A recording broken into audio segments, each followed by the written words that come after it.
compartilhei com vocês um pouco da minha experiência como mãe, nesse início da Bebê da Vez e da onde surgiu toda essa ideia. Mas hoje estamos aqui reunidas, claro que impossível conseguir reunir todas de uma vez e as meninas também vão contar um pouco mais das experiências, das histórias dela nesse mundo da maternidade. Gente, vocês acreditam que eu tô na Bebê da Vez há 6 anos e quando meu filho nasceu, todas as inseguranças do mundo surgiram, né? E eu fico pensando como é para as mães que não são da área. E aí eu, como consultora de amamentação, vim com alguns brindes, porque o João Guilherme nasceu com teste na linguinha alterado.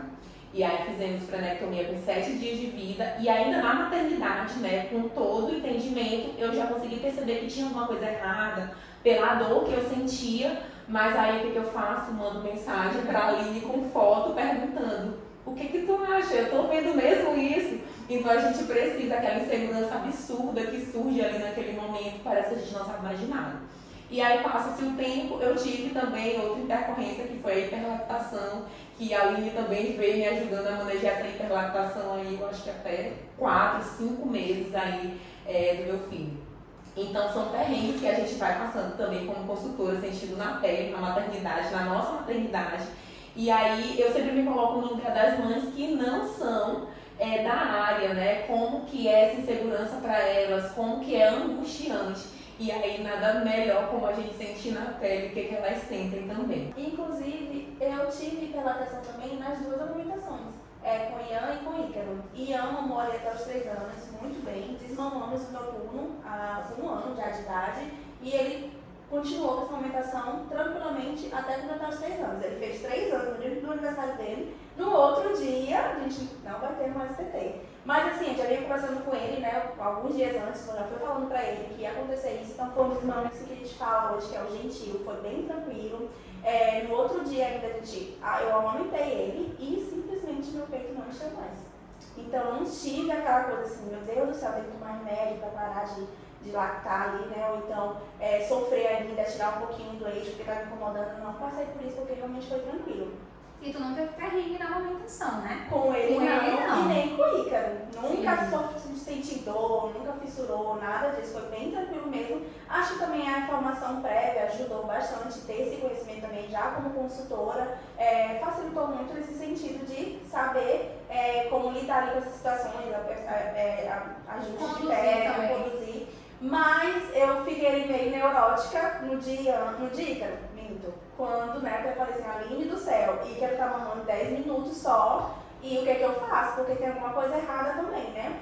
Só que até então a língua dele não estava impactando naquele momento. Era realmente por causa da hiperlactação, que jorrava leite ali na boquinha dele, então rapidinho ele se enchia e ficava tranquilo. Ficava saciado, exatamente. E eu estava preocupada porque ele mamava muito rápido. Mas eu não sentia a mama esvaziar, mas é por causa da hiperlactação. Então foi assim uma coisa, meu Deus do céu, o que está acontecendo comigo?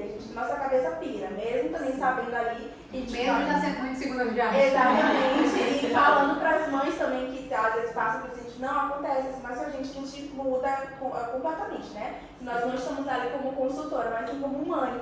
Então acaba que muda ali outra perspectiva, exatamente. Mas depois a gente foi. Eu vi essa língua presa dele pra mim desde a maternidade, e Emerson filmou com o celular, e eu falei assim, eu vou filmar agora e me mostra. E eu vi no celular que a língua dele era presa, mas eu falei assim, não, é uma língua que a gente consegue aí, exatamente, funcional. Mas depois ele começou a compensar e dentro de um mês ele acabou fazendo a frenotomia, então foi bem tranquilo. E ele mama super bem hoje, né? Apesar também do desmame noturno ainda não ter acontecido, estamos aí em andamento. A Abigail que me ajuda muito, isso acaba que a gente conversa de vez em quando, né? Sobre isso para poder conduzir também da melhor forma possível.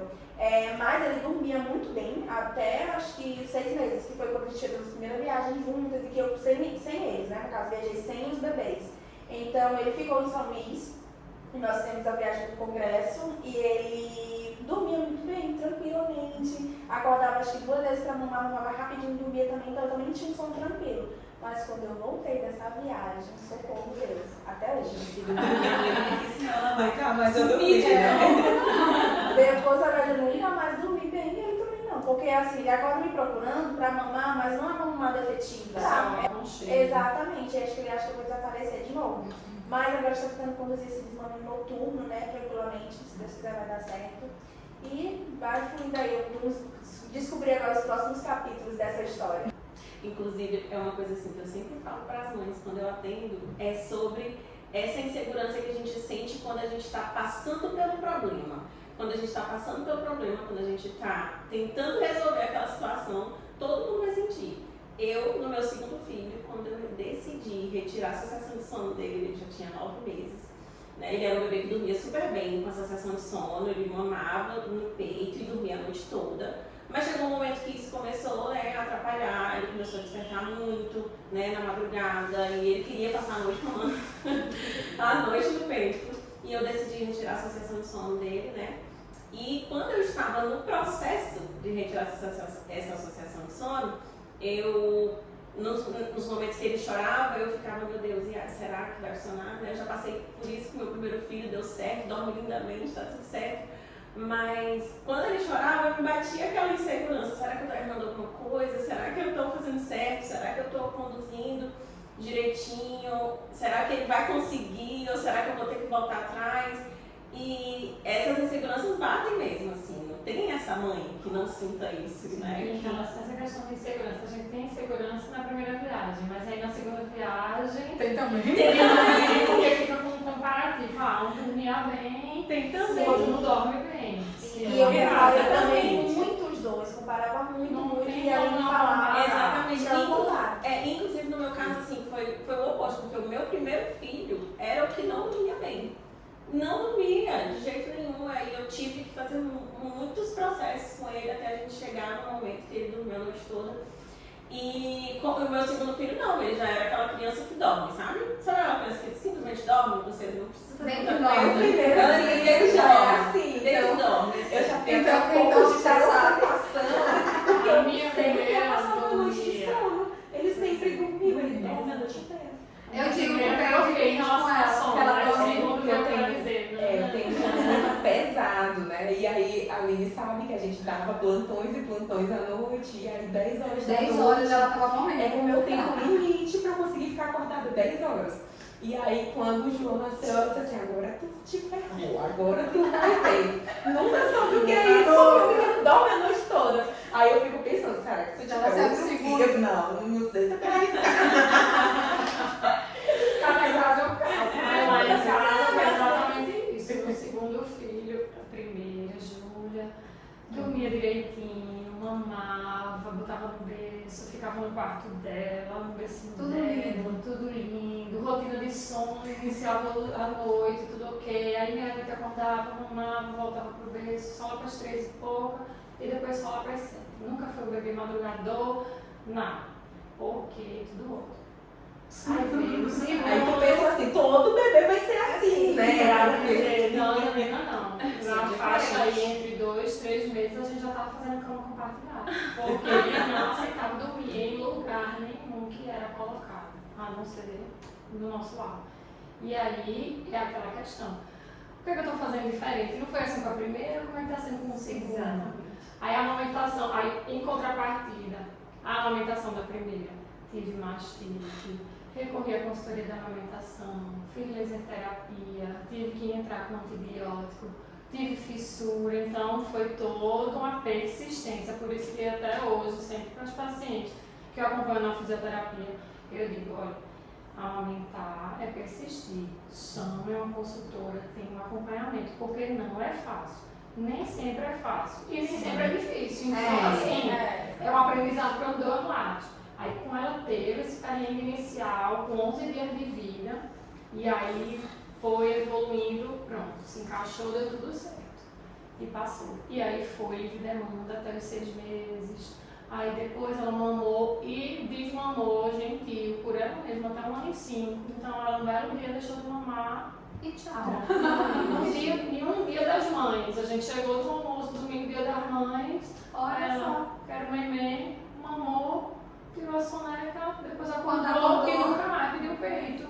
E pronto, e não precisei tomar remédio, nada, ficou Tranquilo, com ótimo. o mais novo, 0 fissuras, 0 mastite, 0 Problema na perrengue. amamentação. A primeira coisa que Eu adquiri ainda na gestação, foi logo uma bomba dupla. Comprei o sutiã de extração com a Aline, porque eu disse, eu não vou passar perrengue, exato. Virar a rojadura, esse leite vai escoar. Aí tá. Tudo fluiu maravilhosamente bem, ok. Mas em contrapartida tem essa questão do sono dele. E aí foi passando o tempo, e eu vendo que ele também não estava dando sinal nenhum de desmame. E passava a noite inteira, já na casa deles, 1 ano e 5 meses. A noite inteira mamando. Então ele não dormia, eu não dormia, meu esposo não dormia, a mais velha não dormia, estava todo mundo já exausto. Aproveitei um gancho de um curso, de uma viagem também. E eu disse, agora a gente vai desmamar. Já tinha colocado a fórmula, porque era aquela questão que a gente fica, precisa mesmo inserir a fórmula? Sim. Mas aí, vamos para Depende da dinâmica, né? E ainda mais para quem trabalha com esse público e para a gente que sabe da importância do leite materno, falar em fórmula é desesperador. A gente não quer de jeito nenhum. Mas a gente precisa entender qual é o momento e sempre acolher as famílias. É uma coisa que a gente fala muito, tem mães que estão usando a fórmula ou que querem ir para a fórmula por uma escolha delas, que às vezes elas pensam assim, vou chamar uma enfermeira, uma consultora de amamentação, mas ela já fica pensando nos julgamentos que ela vai passar. E aí a gente precisa entender que momento é esse, por que ela está usando, será que a gente não tem outra alternativa? Não sei, por isso A gente também. ofereceu a fórmula. Eu ofertei a fórmula pro João um pouco mais cedo, acho que com 8 meses a gente entrou com fórmula, porque eu tava nisso, eu já acordava pensando que eu tinha que tirar tantos ml, e aí na pressão psicológica, às vezes não pingava, sabe, não fluía, não tirava, E é o e aí eu ia emocional, pro trabalho, gente. É o desesperada, emocional. porque eu não tinha deixado tantos ml. Minha vida eu tava vivendo em função de eu ter que tirar X ml de manhã, e às vezes eu voltava em casa, eu tenho que tirar mais X ml. E aí isso é uma loucura, assim, uma carga mental muito grande. E aí foi quando a Aline dizia assim, se tu tá desse jeito, tu precisa pelo menos tentar começar a dar a fórmula pra ver se tu tira essa paranoia, né? E aí pra mim também foi muito libertador, como tu tá dizendo, porque aí parece que a gente consegue relaxar, né? Porque não adianta ficar nessa pressão e de fato a gente não conseguir fazer essa extração. Porque aí a mãe ela precisa ter um entendimento, ela precisa acolher essas inseguranças. Às vezes tem mãe que vai ter ali até o 6º mês pra estar dedicada em fazer o aleitamento exclusivo. Mas tem mães que voltam a trabalhar com 4, tem mães que voltam a trabalhar com 30 dias. Então, dentro dessas dificuldades, dessas demandas, a gente precisa adequar a rotina. Não adianta, a gente escuta alguns relatos dizer assim, mas fulana disse que eu tenho que fazer isso, aquilo. Não tem, a gente é única. E a gente vai aprendendo ao longo dos anos, em cada atendimento que a gente faz, justamente com isso, né? Porque a gente vai ver que numa casa vai funcionar, em outra não vai, porque a realidade... Já atendi famílias, por exemplo, que os pais trabalhavam, têm negócios, são empresários, têm negócios à noite. Como é que a criança dorme cedo? Se eles chegam em casa lá para meia-noite, a criança está esperando os pais. Então, às vezes, não tem como incluir, adaptar, e a gente vai fazendo, na verdade, as adaptações de acordo com as individualidades. Essa culpa vai vir, não tem como, né? A gente sempre vai ter essas inseguranças, principalmente enquanto mãe, mas é saber contornar, é saber entender, saber respeitar nossos limites. Eu acho que esse, assim, é um diferencial e algo que a gente tenta levar para toda a família que a gente acompanha, porque a gente respeitar os limites e a individualidade de cada um e é o nosso diferencial também, porque todas nós juntas buscamos oferecer esse cuidado de forma individualizada, porque não adianta que não tem receita de bolo e não tem manual pronto, né, de como criar um bebê, de como aquele bebê vai nascer, como ele vai chegar de um filho para o outro. A gente pensa isso também, né? Vai ser igual, e a gente quebra a cara vendo o quanto é completamente diferente. Eu até brinco com as mães assim, gente, se tu tem irmão, tu sabe o quanto é diferente de um pro outro. Aí a gente para refletir o nosso irmão, o quanto é diferente. Aí exatamente a gente vai vendo, entendendo aquilo ali nos nossos filhos, porque às vezes as pessoas criam essa expectativa de achar que vai vir igual, que o que deu certo no primeiro vai dar certo no segundo, e não é assim. E a gente tem que cuidar desse emocional, né? Tem. A gente cuidar de nós como mães e também tentar cuidar das nossas clientes. Porque essa questão de voltando pro leite de novo, né? Do estoque. Eu já cheguei a ter 8 litros de estoque. E já cheguei, tipo assim, não ter nada. E tentar. Sim, tem até fotos né? Que tira aquela coisa.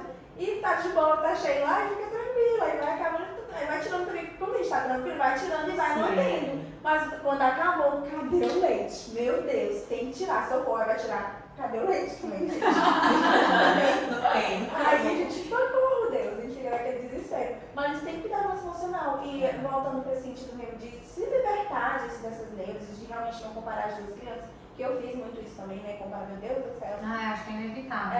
Mas a gente realmente tem que cuidar do nosso emocional. Porque senão a gente não consegue lidar depois na hora do perrengue mesmo, então saber lidar ali, aí fica mais desesperador. Então acho que isso é fundamental. E quem aqui nunca pirou? Aqui. A gente vai ver no nosso limite, né? E nessa questão do desmame, se for um desmame gentil, ótimo, maravilhoso. Como foi com Júlia, ok. Mas com ele, como eu já estava nessa questão de exaustão, não era nem pela privação de sono, era o cansaço de realmente não conseguir fazê-lo relaxar. De ele pular de uma mão para outra a noite inteira. Aí foi quando eu comecei a fórmula com 1 ano e 3 meses, aí eu disse, ele vai ficar saciado. Não, ele tomava 120 ml e vinha novamente. Então estava nesse ciclo. Aí viajei para um curso, eu disse, vamos encarar esse desmame aí, que eu queria que fosse como foi a primeira, mas já que não foi, ok, vamos encarar.